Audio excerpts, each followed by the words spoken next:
the moon. So please give a warm applause to Carsten and Robert.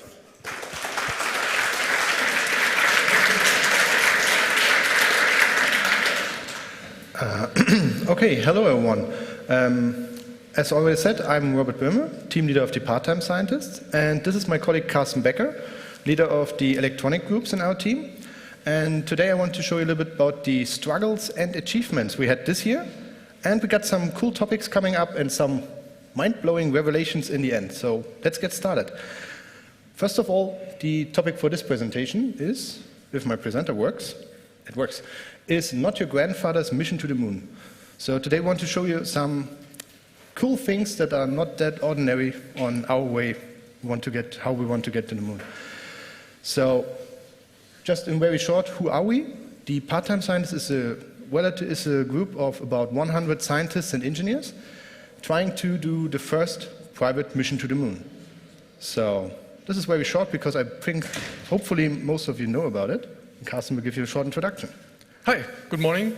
How many of you actually have seen the other talks of us in the last, at the camp or at the Congress last year? Oh, that's quite a bit.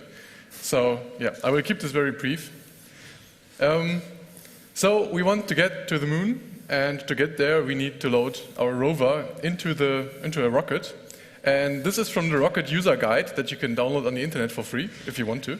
So rockets actually have man pages. Yeah, that's really cool. There's all the kind of specification in there.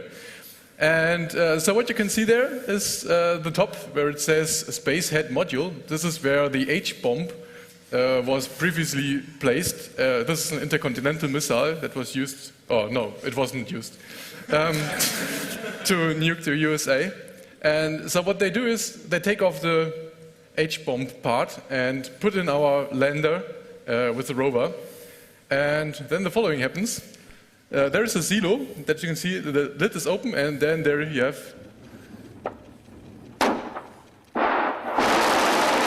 liftoff. So this is pretty cool. This is pretty cool. You have, it looks quite nice because it's flying out and then it's standing there for like a second, and then it really kicks in. From a technical point of view, this is really, really challenging. You know, you have all kinds of vibrations, and the sound that you can hear, it's incredibly loud, and this noise is not so good for our electronics and everything that we have on board here again. I would like the part here, you can see the launch booster that is separated from the rocket before it actually starts. So this is step 1 was loading up the rover, step 2, launching it, and step 3 is obviously profit.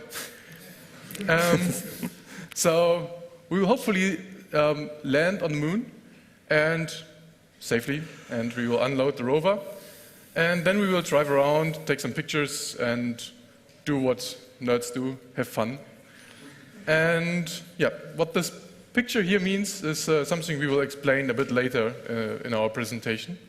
But yeah, now Robert will present what we have done on the mechanics part. So let's come to the very first topic where we talk about some technical and interesting stuff that happened this year. So mechanics, in our case, for extraplanetary use only.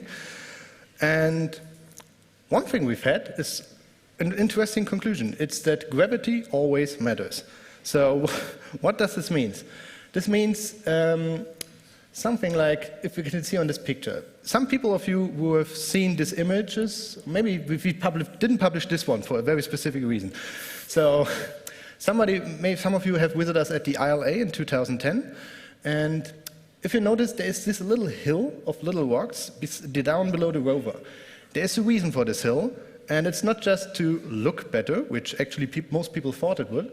The reason is that the first revision of this R2 rover was built with 1/6 of gravity in mind for the lunar surface. So we sat there with our CHD software and designed a rover that could work on the moon. The problem is we actually want to drive it on Earth. So there's a little bit difference in gravity, and this led to a rover that has some problems with getting the wave balanced. So for example, you see these wings that connect the wheel part with the body part. These are actually made out of so-called FDM. It's a little bit like plastic. And it's not strong enough to withstand the gravitational forces. So the rover would actually, in this image, would actually sit on the ground. And the same goes for all the suspension parts that are in the wheels. So we actually had to modify the system to get it in a driving state. And this is probably how you've ever saw our 2 rover. This is probably how you know it. Then this is the series where we've replaced it with metal part. These metal parts obviously had the problem that due to the fact that they're out of metal, they're a little bit too thick, and so we couldn't get the cables in there. So one thing we've learned is that we need to take into account the effect that we need to build a rover that can both work on down on Earth and actually can both operate it on the moon. So we've come up with a completely new design, and we will show you a little bit more about it in the end. But this is actually something that accomplished both goals.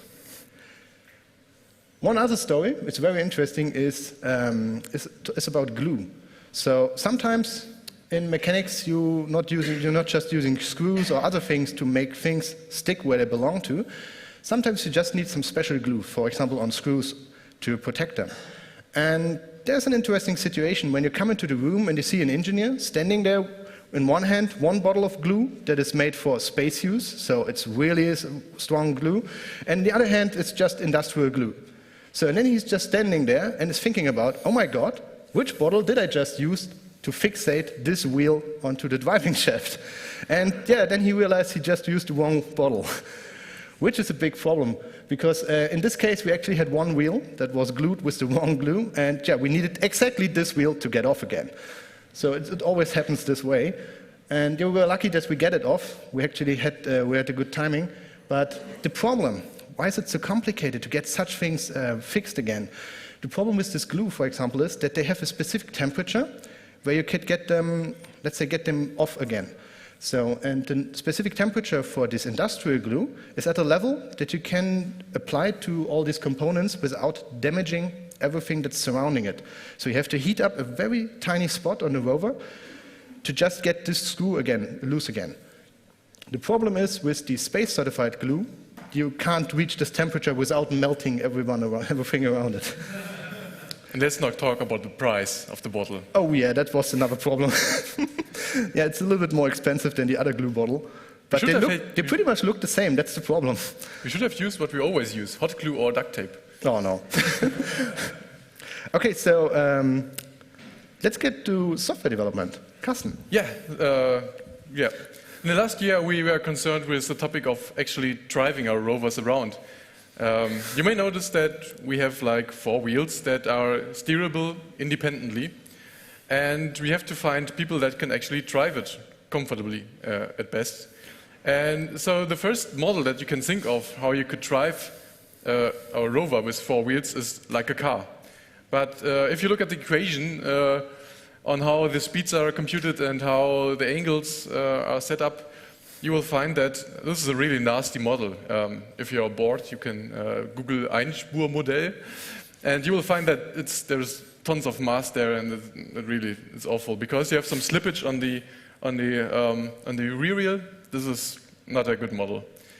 So the more obvious one is then to use what is used in front loaders. You know, those big vehicles where you can steer the front and the right and the rear wheels. It's a bit something most people don't think of is that you have different angles for the wheels because the diameter of the circle on the outside is bigger than on the inside, so you have higher speed on the outside wheels as well. And while this might actually work quite well, you have to consider that if you move the point closer to the center of the vehicle, the equations get a bit messed up and you need to fix a lot of cases. Also, you can't drive directional, like you set up the solar panel in a certain direction and you just want to keep the solar panel focused on the sun and move into any direction anyway. So while this model is easy and most people can use it for driving around, it's not taking full flexibility of what we have. And so we came up with a really nifty algorithm for steering that, and I want to explain it a little bit. So think of 2 vectors. One vector is giving a direction and a speed, and the other one is a rotational vector around the center of the rover. So what you can do with that one is that you can drive like this if you don't have any rotational vector, or you can rotate on the place if you're just using the rotational vector, or, and this is a little bit difficult to imagine, but you can drive into any direction and rotate at the same time. But this is a really cool feature because it takes full advantage of the wheel configurations that we have. But you have to do some trickery to get it to the four wheels. This is really straightforward to implement if all you have is a ball and you actually just want to roll around in a hamster cage on the moon. But we want to drive like real people, and so we have to implement it for four wheels. Okay, obviously you just translate the directional vector and the speed vector. This is quite easy. For the rotational vector, you just have to consider it a bit a large circle, and then you will get those directional vectors that are perpendicular to the shortest line to the center. And as you can see, this depends on the geometry of the vehicle, but in the end you have a model like this. And all you got to do now is you just have to add those two vectors, and you can see that the blue vectors are the resulting vectors, which are the length is indicating the speed and also the direction of the wheel. So, anyone understand how this might work? Is it a little bit early for mathematics, or is it okay? Okay, so now we have this really nice model, but we have to enter a rotational vector, and we have to enter the directional vector. Directional vector on a 2D surface, straightforward, you know, distance to the center and the direction in a circle. But for the rotational vector, we didn't find a good input device until we found those ones. Those are really cool things. If you want to think around a bit with those have 6 dimensions of freedom, so you can tilt them in any direction, and it's really, yeah, it's a space navigator from 3D Connection. It's a really cool device. And so what you can do here is you can enter a rotational vector and the directional vector, and then you can take full flexibility of the rover that we have. I want to give you a little video of how we have done that. The good thing is that most people kind of get it, what you have to do here. And we have lots of fun driving around with that. Yeah, we will show you a little bit more of that later. I think the actual interesting thing is that the younger the people are, the easier they can use this to steer the rover. Yeah, old people suck at steering. No, I didn't say that. Okay, I have a little story to that one. So, what we did is in the last presentation we showed you the R0 rover, which is our software development rover, a little tiny metal version of it, and we wanted to use it to educate kids about the moon and stuff. So we developed an Android remote, and actually this one has kind of the loader configuration of driving, and this is really easy for kids to understand, to drive around.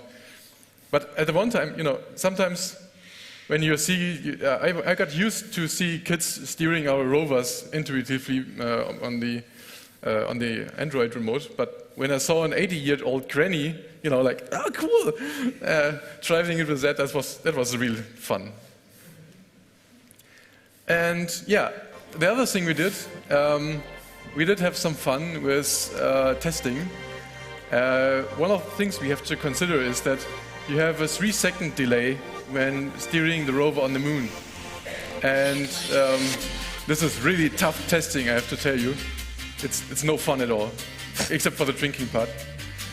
And yeah, we will show you a little bit more of that later as well. But now Robert is going to talk about software. Didn't I talk about software as well? I think so. Anyway, everyone can talk about software, so it's a free land, everyone. So yeah, that's actually interesting picture. So we got a rover class, which I found is interesting, to just put a rover into a header file. Anyway, our software is not year 2K compliant, just have to note this. So what can we say about software that is interesting and that's happened this year? I picked one topic, which comes down to simulations. So when you want to get to other planets, then I think it's interesting to get as much as information than you can about this other planet up front before actually landing somewhere over there. So this is what we did. We've teamed up with the guys from the TU Berlin and also from the DLR to get access to the raw material that the Lunar Reconnaissance Orbiter, that is consistently surrounding the moon and taking pictures, to get these data processed and putting it into the simulated model. So we've come up with a simulation engine and tried to import all these raw data, which is a little bit more complex than you might think. I actually just downloaded the raw files and tried to get a view of it, and I totally failed at it. So luckily, some other people are more skilled than I am in regards of software. So we've built this simulation engine, and this was the very first time when we've loaded the simulation data, and yeah, it's definitely something, but it's not the lunar surface, and it's definitely not correct. So what happened here is that we've had a model which has the so-called normals completely wrong. So everything is a little bit like flat surfaces across flat surfaces with no real height and depth, etc. So we tried to find out what the problem was. Then we've noticed that the interpretation of the data was the problem by itself. So then we adjust this a little bit, so we got more height details. Then we realized, okay, we need more information, more details from the material that we have. So we need to calculate multiple images to get a 3D model. This was actually a stage that we had for quite a long time. So on models like these, for example, are we using for not just to get information, but specific information. So if you have a physical model of the lunar surface, then you can, for example, look at the heights and slopes of certain hills. Then you can think about things like the sun angle while driving around. And there's a lot of other interesting things like communication vectors. So right now, our simulation level looks like this. So I think every one of you knows that the moon is not green and yellow. So I think if you can come up with a pretty good idea what these colors mean by the end, we have a question round at the end, then we'll definitely get some cool surprise. Because I won't spoil it, because there's some cool article coming up. And the hint I can give you is, if you look over here, you see some bright green dot. That is actually the place where, for example, our lander could be placed on the surface on the moon. So now the question is, what is this green part, and why is this other area yellow, getting away from the lander? So originally, without any informational overlay, the model of the lunar surface should look like this, for example. Hopefully a little bit more detailed, depending on the level of simulation you put in. Okay, so now we're coming to electronics and failures. I think it's a suitable topic for Carsten. Oh, no. No, everything works out of the box when we do stuff. Of course, plug and play. Yeah, totally, yeah. So with the new rover, we had a new wheel configuration, and I will show you a little bit. So this is the wheel as it's spinning, and it can turn as well, obviously, because we want to drive into different directions. So the thing is, we use the same motors for driving as well as turning. And I can tell you that if you do not have a mechanical hardware limitation in how much the wheel can actually turn, it will turn infinitely, you know. And you have seen earlier, you have seen the wishbones that are that we used to fix the new wheels, and they have the cables in there. And I could tell you that if we had used those, we didn't use those, then we would have cut more than one cable by, you know, turning infinitely. And not just the cables. Yeah. But making those wheels spin is quite a challenge, and so we developed a toolkit from MATLAB Simulink that connects to our QNX target, where we have the controllers running that are keeping the wheels spinning at the correct speed, so they can actually keep the speed even if you are climbing up a terrain, or keep a position even if there are some forces pushing against the wheels. But sometimes, as I said, you know, it doesn't work the way that we thought it should. And yeah, the problem we figured out is the following. You know those friends of ours, the ribbon cable, you know? We think it's a good friend, but you know, sometimes it's a beast. And this is caused by EMI, electromagnetic interference. So we had this I/O expansion header, expansion board, and it's connected with SPI. And so there's a clock on there, and there's the data, and if we crank it up, if you cranked up the speed of the bus, and it worked quite okay. But if you added the motors, which are good antennas, you always think it's hard to make a good antenna, but actually sometimes it's too easy. So we had interference there, and the data transmission didn't work the way it was. We expected it to work. So we thought, hey, Ethernet cables are shielded, so let's make an adapter from ribbon cable to Ethernet jack, and then we could just use the Ethernet cable. This is a really good idea, by the way. And instead of just relying on hot glue and something, we made a more nice-looking PCB, and this worked really well. That is until we actually had the rover in front of us, and we saw the box where it had to fit in, because the cable is quite long and quite stiff as well. So we had to make another clutch, and yeah, this is what we got. We went back to the ribbon cable, our good friend, and we interwove it with a cable, and we connected that cable to ground. And to our surprise, this worked really well. And if it would not be for our design ethics that we think this is really ugly,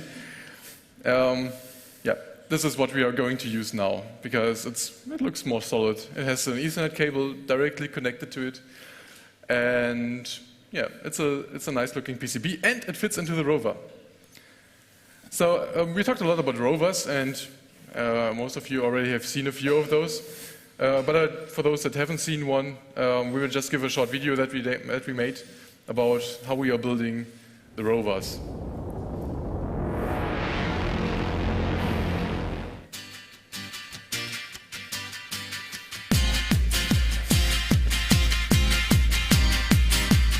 For those at the 2063, you will probably recognize this video. This is how we built the R1.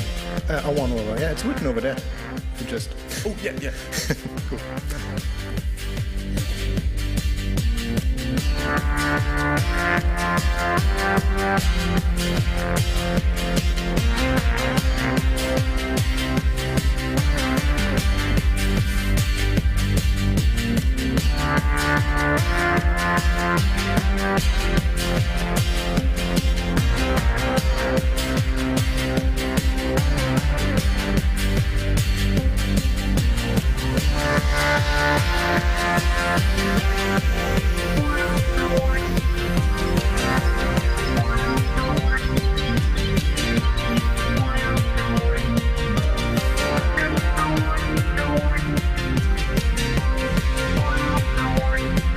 That's pretty fast soldering. Yeah. You may recognize the Flintstones wheels we had on the last version of the R0 rover, and you probably remember this one. And it's not all fun, It's really tough testing, to know how it looks on a slow motion camera if you bump into a wall, or put a rocket on it, or transfer muffins from one room to another. This is all important data for our mission. I think it's no fun for the rovers. Let's not talk about the drivers.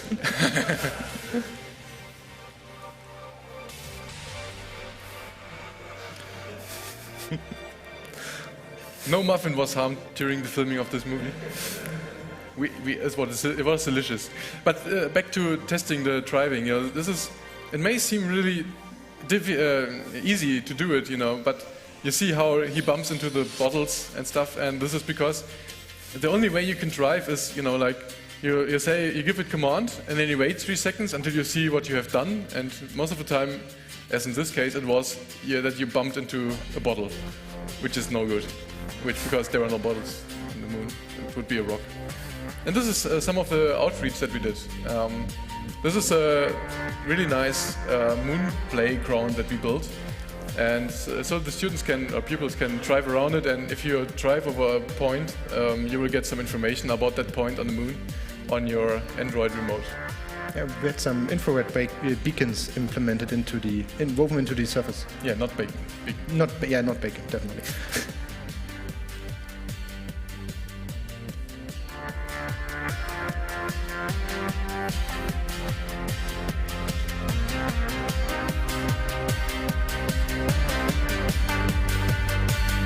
You may have an idea what this goes to, in which direction it goes.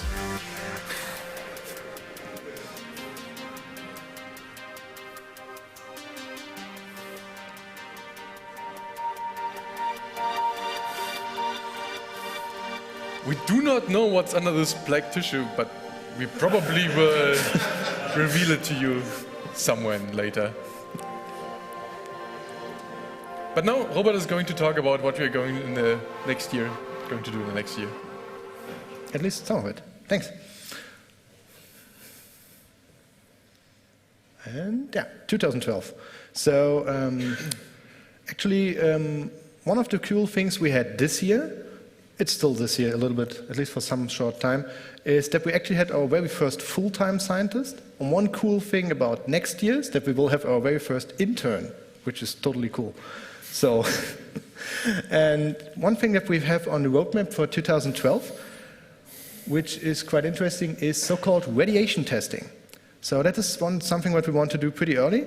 And so we are trying to find out how radiation influences certain parts of our electronics, like image sensors and other things. And on the other hand, we want to do some extensive drive testings with our new robotic platform. And of course, we want to do some camera testings as well. Yeah. And? Have fun? Yeah, that's of course, always. No, and just continue what needs to be done to get to the moon by the end of 2013. Still. So, I just want to take the chance to thank some of the people that helped us get to this point over the last 2 years. So one thing that is a little bit new is that we've entered into a cooperation with the DLR. I think this was after last, no, it was actually, we have actually announced it last year at the CCC. So we're working with the German Aerospace Agency, Deutsche Zentrum für Luft- und Raumfahrt, and some of their institutes and building the robotic parts of our rovers. So they're pretty cool guys, and yeah. Also, we're working with the TU Berlin, and the TU Berlin, for example, comes into play when it comes to these lunar materials, so the lunar surface maps, everything that's surrounding like DTM, so-called detailed terrain maps.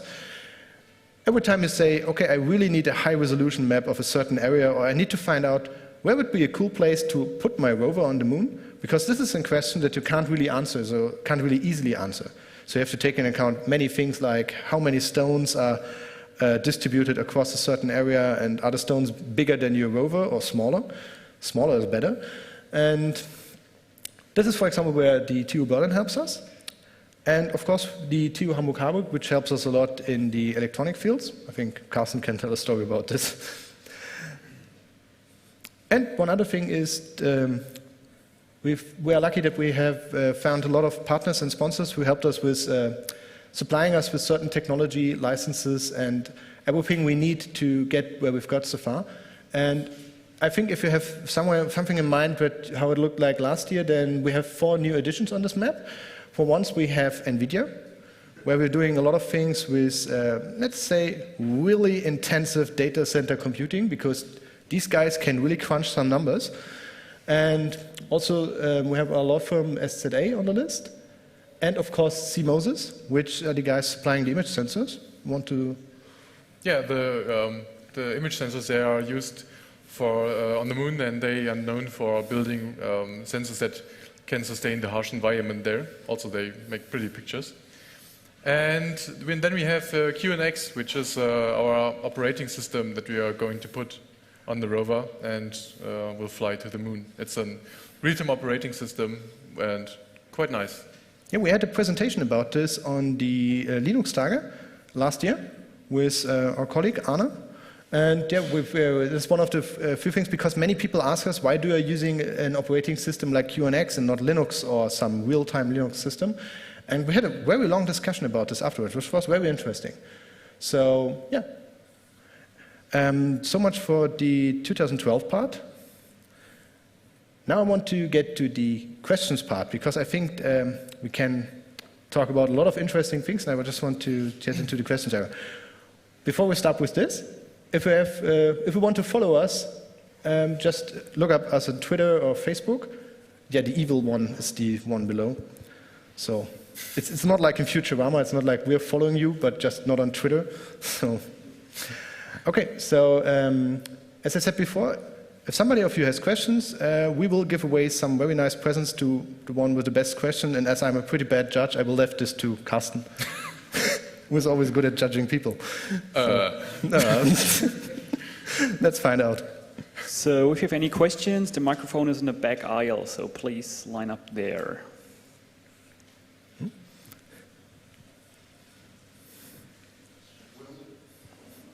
Hello. Will you be able to get more rockets later and do this experiment again so that we can have an incremental?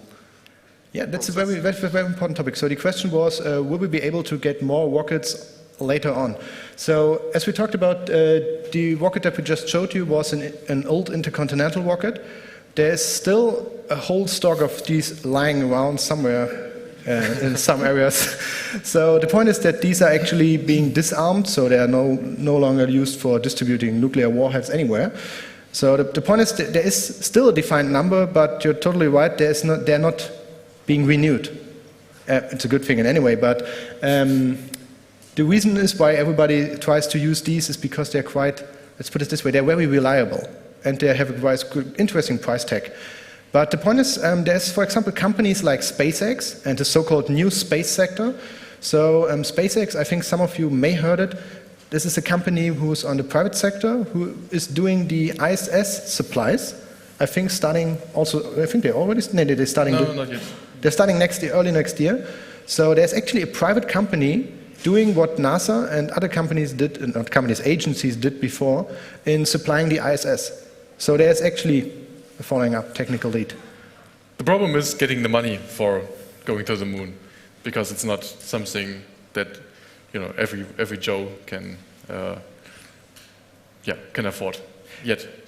The problem is always the launch vehicle, and yeah, I think it's a good thing that we will have some new entities available in the near future. Yeah. I think if you attended the very first presentation that we had at the 2063, there we talked a lot about SpaceX, and back then SpaceX wanted to do a lot of things, for example, supplying rockets that we could use for our mission, but actually they really just focused on supplying the ISS because it was the near-term goal, and trying to do too many things can be a little bit of a problem, especially when building rockets. Hi, how do you slow down from translunar orbit speeds to the ground, to the lunar ground? I mean, you show the departure from Earth and the rover bits.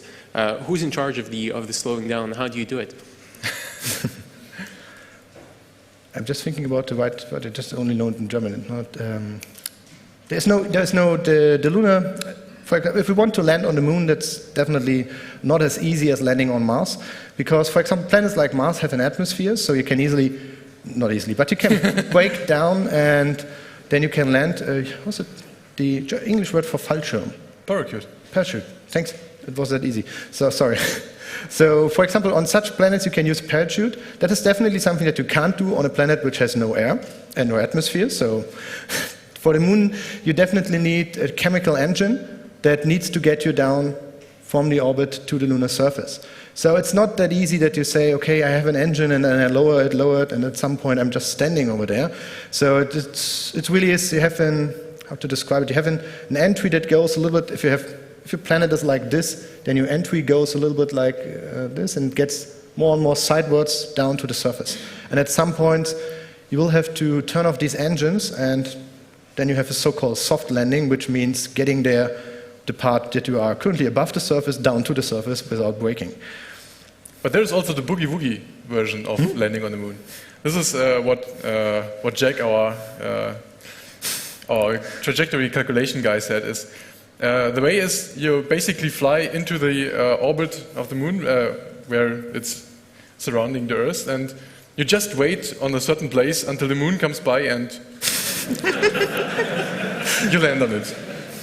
Also, you can use parachutes, but the problem is you will just deep impact, which is not very helpful. Sometimes people actually do want to do impactor missions. NASA did it by purpose.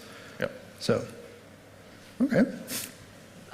You're actually using quite a few custom parts you've built together. What's the outlook? Is it really useful in space as well as, you know, you're trying it here on Earth, but what's the possibility to use it on Moon, for example? Okay, just let me first answer. So, custom parts is a little bit broad term, but for example, if you get it down to the electronics level, just as an example, then yes, it's right. We're actually using some parts that are not being used. Okay, most of the parts we're using are available for space, which is actually a good thing, but there are some parts that are not available for space. So there's a lot of things you can do about this, and there's a lot of things you have to do about this. It's so-called up-qualifying. So getting these parts, and either replacing them with parts that can withstand this environment, or making these parts withstand this requirements. So then you have to look at your mission requirements. Our basic requirement for our mission is to have an operation on the surface time for about 1 month, which is 1 lunar day and 1 lunar night. So that is a quite tough requirement because of from plus to minus 160 degree temperature shift, which is quite a lot. So yeah, except it's 120 and minus 180. Yeah, 120, but it's D. Details, you know. Anyway, so the point is, right now we have a lot of technology that is space certified, that is really expensive and got a lot of documentation attached to it. Documentation is a whole building full of paperwork just for one screw, for example. So, which says that this screw is safe to use in this, and a long list of other constellations. And it costs actually much more to do this documentation than to just build this screw or change it to another one. So, I think it's very important to use custom parts and get custom parts to be qualified to get the costs down of this mission. Yeah. But there is no change in physics. You know, a screw will work the same way on the Earth as it will on the Moon, except for the oil part stuff. Yeah, of course. What is Schmiermittel? Ah, you know what I mean. Yeah, so there's really a lot of things you have to watch out. Just to name a few, you have the regolith that gets into every part and is a very sharp, tiny particles that work on all the mechanical parts. Then you have the radiation, which is a very strong problem for all the electronics. So you couldn't, normally people always like to do some things like CubeSats and TubeSats, where they can use Android hardware, like I think the things that you find in a smartphone, and just shoot it in the upper Earth atmosphere and let it fly there for some time till it burns. So the point is that over there, the radiation is not as hazardous as it is on the lunar surface because the Moon really has no atmosphere at all, and over there you still have some protection by Earth. I think you have a pretty strong one still. Yep. So that's one of the reasons why you can actually use this hardware that you can buy everywhere. But on the lunar surface, you really have to find some ways to get your hardware protected. Yeah, the low Earth orbit is the baby swimming pool of the space environment.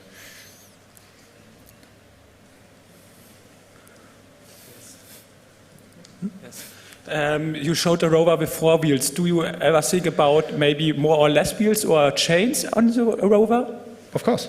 I think we should spend quite a great deal of time just thinking about how to actually do things. If you look at the average moon rover or exoplanetary rover, let's put it this way, then you have something like, I would say, 6 to 8 wheels. Yeah. 6, yeah. So most of them, sometimes you have like 2 wheels paired at the backside with the other 2 wheels at the opposite side. So there's a lot of different ways to do this wheel system, but they're all limited in their degree of freedom. So, and I can't really give an answer why everybody is just doing 6 and 8 wheels. There are very good reasons for this, but our reason to do 4-wheel configuration is to want to have the greatest degree of flexibility and freedom for movement. Yeah, and chains are a really bad idea because you have many parts that are working, and So the Regulus will move into those moving parts and will destroy it really quickly. So it's not a good idea to use chains. Another thing is the energy requirement, because the biggest constraints that you have on the lunar surface is your energy level. So one thing that people always think about is, hey, let's build a bigger moon rover, let's build a bigger lander, or let's build the smallest moon rover ever. But people always forget about the simplest thing, energy. Because there is no power supply or wall plug somewhere on the lunar surface, at least not as I know about it. If you find one, just let us know. Anyway, the point is that it all is defined by the power level. So you really have to design your rover that's from your power source down. So if you know that your solar panel needs to have a certain size, then everything has to be designed around this parameter. Because if you don't have enough energy to drive around, then you don't need a rover on the lunar surface. Yeah, so one addition to the power thing. So you have, you may have seen the rover on the 26C3 and on the 27C3, and you will notice that there is a difference in size. And if you have a good memory, then you might notice that this one over there, the big beast, is a little bit bigger than the previous version. And mostly, this is caused by power issues. We noticed that we need more energy than we initially thought, and so we increased the size. We increased the size of the solar panel, and because it's tiltable, we can adjust it to the sun. And if we just have 6 wheels, we would skid steer and would turn the solar panel away from the sun. So this maybe answer your question as well. Yeah, it's another reason why we choose 4 wheels, right? Hi. So first of all, thank you for the presentation. It was great, I thought. It seems you're focusing on the rover. So I was wondering, are you contracting the transfer out, or are you designing that as well, or how to get to the moon? How to get to the moon. Are you doing this yourself, or are you buying this somewhere, the service? It's a little bit of everything. So you can't build engine parts. Okay, actually, I have to correct myself because we have one team member who does this, but you can't actually. Okay, we say as a team we can't actually build engine parts that get us to the moon ourselves. So that's definitely for sure. So you have to contract with companies who can do this, and yeah, I think building this so-called lander, which is the transfer module, is something that we're currently doing in broad cooperation with a lot of companies, entities, universities. So there's a lot of people involved from a lot of different areas. So, and I think this is the only way it can work. Because one limitation that you have is you have these so-called deliver times. I think that's the right term. So, for example, you need some parts, and especially when it comes to the lander, there are parts along it which can take delivery time like plus 2 years, for example, which is a problem, definitely. We want to get to the moon in time. Okay, so have you started on this, or? Yeah, of course. I think we showed some of our lander development at the last 2 congresses. Yeah, all right. Definitely. Thank you. So, and yeah, I just was thinking about if we did some other presentation on this, but yeah, it's not just the problem is it's a very complex structure, and it's not.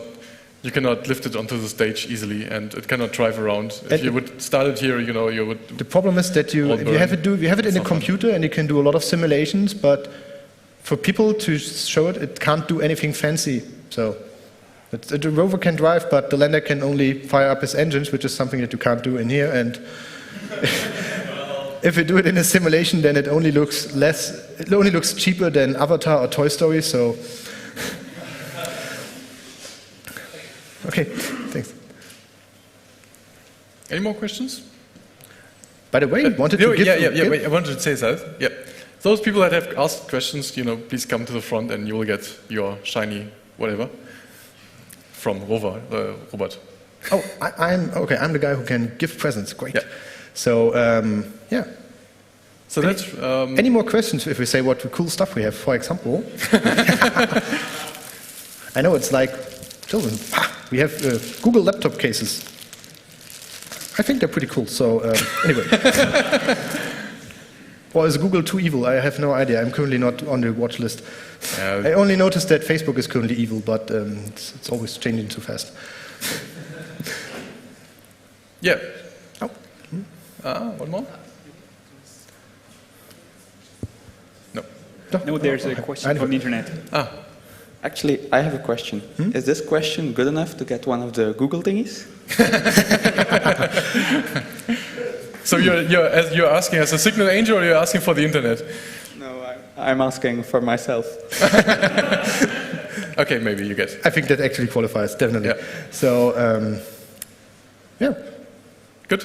Okay, just one thing I thought about the four-wheel problem and just widely thinking about it, and I think maybe because there is less gravity out there, maybe it's you have a better friction if you have 6 or 8 wheels. I'm not sure, maybe you have to think about it.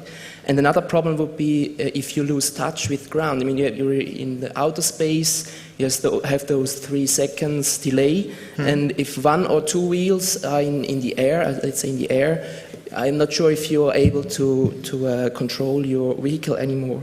So the last idea I had, maybe because why they use 6 or 8 wheels, is if you have a failure. I mean, you're in outer space, it's very cold, one wheel gets stuck or doesn't work anymore. So if you have only 4 wheels, 3 wheels left, I'm not sure if you will be able to steer around with your vehicle anymore. So with 6 or 8 wheels might be still possible. So just wild guesses why there could be better to have 6 or 8 wheels.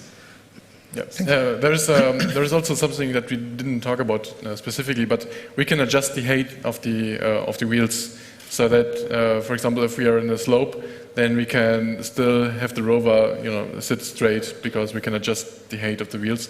So this gives us a lot of flexibility regarding the terrain that we can travel to. And also you can argue that if you have 4 wheels, you have less points of failure than if you have 6 wheels. So you can argue it around, and we found that 4 wheels are actually working quite well for us. Yeah, I think it's a good idea to just keep everything as simple as possible. That's what I always try to do, because people in our team always come up with, hey, Robert, I got a great idea, let's just do this. And sometimes if you talk about it, then you just notice, okay, we just have to do a different mission, we just want to do this. So, keeping things simple is very important. I just wonder about the size of the wheels. So I don't know how it looks on the moon, and but if there's a stone of the size of one of the wheels, so it's quite difficult, I think, to Does this help to answer your question a little? No, I just wonder, is it really possible with such small wheels to really drive around on the moon? Because I think if there's like a stone or something like that, you can't go past it. Like if if you have a car, you have like a wheel like this, and it's possible to drive over a stone, but it's... Yes, I can answer this question, I can help a little bit with it. That is one of the reasons why we've got to the subject of simulations. So having wheels like the wheels we are using is a limitation. So you can't land, for example, on the one of the south pole area around it, because it's a very cliffed area. So we have a very rough terrain, and the wheels wouldn't definitely be able to travel somewhere. At least the rover couldn't get away in any place. So that is one of the reasons why we've been doing these simulations and looking at these maps to find an area which is actually pretty large and has the right kind of lunar regolith density and the right stone distribution, and how to put it. So if you have rocks on the surface, and so we were just watching out that we're not having an area where we have only very big rocks which are so intense that we couldn't drive any straight line, for example. So the area where we're actually landing is suitable for the wheels that we are using, which is a cool thing. Think about this, because you're landing on a different planet, but you already have the possibility to put you down onto the surface and look around how it would look like if you're actually on the surface. It's a cool thing, actually even before getting there. So do you also have some limitations where you can actually land with your rover? So depending on the transfer, so can you choose any point that they can drop you off at this point, or are there also some limitations? There are no limitations in physical terms of view, but there are limitations that kind of make sense.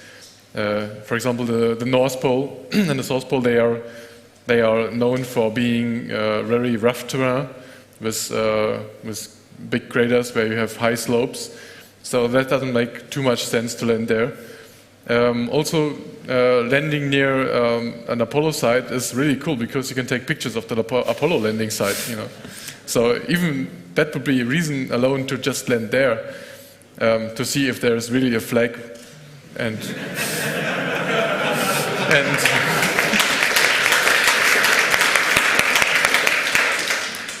and touch it and see if it's waving. I think if you touch it, then you can never travel to the US again. Who wants to go there anyway? So this makes sense, and also because the landing sites are very well documented with pictures and everything, it also makes sense to go there because the pictures taken from the surface itself and described by the astronauts are the best information you can have about the surface, even with the Lunar Reconnaissance Orbiter taking really high quality pictures. Yeah, so you can set yourself a challenge and land wherever you want, or you can do it the simple way. So we prefer the simple way. So the internet wants to know, is it all C or C++ you're using for programming? Yes and no. Yeah, sure, we are using C, C++ for developing the software that is running on the rover. But because we are having an FPGA, we have to develop the hardware with the language known as VHDL that is really ugly. Yeah, so we are using VHDL, C, C++, and for the Android remote, obviously Java. So we are using the tools that are the most straightforward for implementing, for getting a problem solved. Okay. No religion involved. And the internet wants to see the rover and want to see it driving. Yeah, I think we can help with this. If this is a question asked from the internet, the answer is currently no. Ah, that's right. I think because but everyone in the audience definitely will have the luxury. But we will have some pretty cool material on this in January, so just have to watch out. And I can name the place where you watch out. If you are on Facebook and if it's not too evil for you, then you can just type into the search field, hell yeah, it's rocket science. Yeah. Yeah. Then you will land on a pretty cool page, hopefully. I think I've seen two people with questions. Yeah, you said you want to stay a full whole day on Luna. With day and night, how do you get your energy during the night? I mean, did you have any big batteries or something, full cells? Yeah, it's very easy. We don't. So we do not have any energy during the night because we have a solar panel and we have very small batteries compared to what you would need to sustain the night. So it's kind of like if you switch off the light, then the rover is hibernating, and then the sun goes up, and then we are hoping that we can receive a beep back from the rover. And if everything works really, really well, we can actually drive again. But you know, with the temperatures of minus 180 degrees, this is nothing that we want to guarantee. I mean, do we make any guarantees? No, not at all. Yeah. But it's actually one of our technical goals, at least to try it, to take with us a battery combination that it's not enough to power the rover at night, but to keep it alive. It's just a try. So, and it's a good thing about this entire mission. We're trying out a lot of cool new technology. New technology, maybe not in the fields of industry, but in aerospace, definitely. I think there was one other question, but the guy just simply went away. You want to see rover? Ah, one more question. Oh, sorry, one more question. Oh. Sorry, what? I just was wondering where your rocket is actually from, because is it an American missile or? With an H? Just give me a second, and then you can look at the video and you can pretty much figure. Ah, there it is.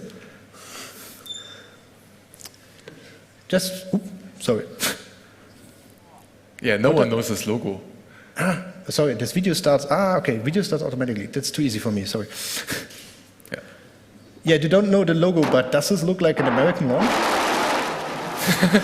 It's not Cape Canaveral, it's a little bit like Roscosmos, so it's a little bit more like in Russia. Okay. That's actually the guys who made a pretty cool thing for Christmas Eve, especially for Germany. So I think if some of you noticed it, we had these very bright, how is it called? A line of light, and it's like a Lichtschweif. I forgot the word. I posted it on Facebook and I forgot the word, sorry. But anyway, we had this pretty bright light on Christmas, which was the upper part of Soyuz rocket, which was burning in the atmosphere, which was pretty cool, quite on Christmas Eve. Here, there was a question about what the color is about. Okay, so somebody has an idea. You got a perfect slide. So with profit written on it. Okay, so does somebody has an idea what this coloring means? So, just shoot. Is it kind of a potential, robo-friendly area? Green? Yeah, somewhat. It's almost the right direction, yes? Flatness. What? Flatness? No. Yeah, no, not. No, not really. But it has to do with it. It's.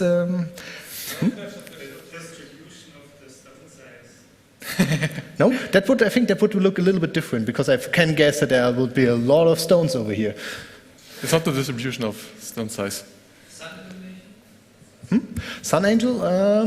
Could be, but I think would say that the angel would be normally a little bit wider. There's a hand over there.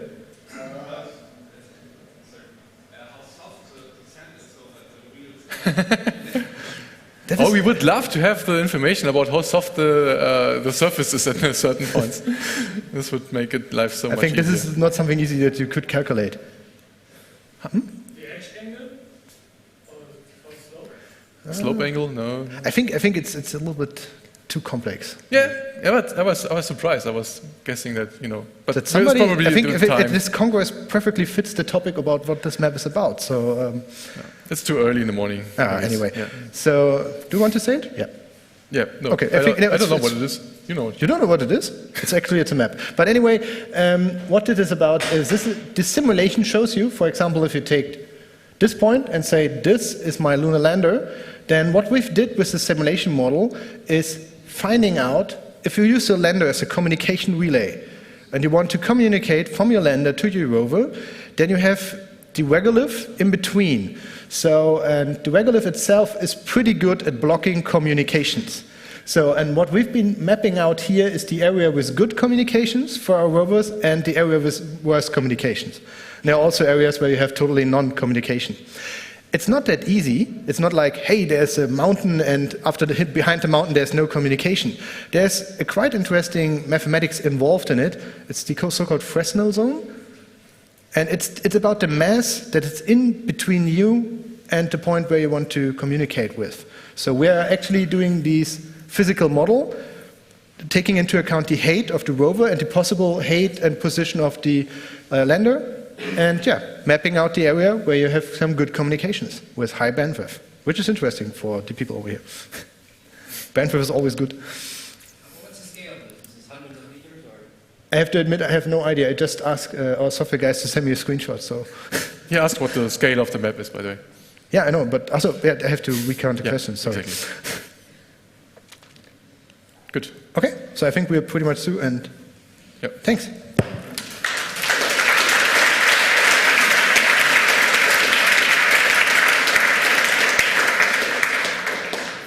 So if you leave the room, please use the door in the front on the right side, take all your trash with you, or wait for the next talk, which is about security visualization on a correlation engine. If you don't need to get your rover to the moon, you can get at least this way, at least somewhere. Yeah. So, and for those that are in the audience, we will now, lift this cover. And unfortunately, please do not put it on the stream, because we do not want to have it in the internet yet. But, voila, there it is.